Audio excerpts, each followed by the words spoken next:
ವಿಜಯಪುರ ಜಿಲ್ಲೆಯ ಸಿಂದಗಿ ತಾಲೂಕಿನ ಯಂಕಂಚಿ ಗ್ರಾಮದ ಪಿಕೆಪಿಎಸ್ ಬ್ಯಾಂಕಿನ ಚುನಾವಣೆಯಲ್ಲಿ ಅವಿರೋಧವಾಗಿ ಶ್ರೀ ಅಮೋಘ ಸಿದ್ದೇಶ್ವರ ದೇವರ ಗದ್ದಿಗೆ ಗುರುವಾಗಿರುವ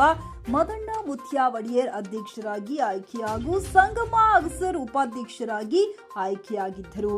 ಗ್ರಾಮದ ಹಿರಿಯರಾದ GR Patil, CB Kulkarni, YP Naikudi, Sindagi taluk APMC ಅಧ್ಯಕ್ಷರಾದ ಕಲ್ಲಪ್ಪ ಬಿಸನಾಳ ಹಾಗೂ ಗ್ರಾಮ ಪಂಚಾಯಿತಿ ಅಧ್ಯಕ್ಷರಾದ ಬಸ್ಸು ಅಳ್ಳಗಿ,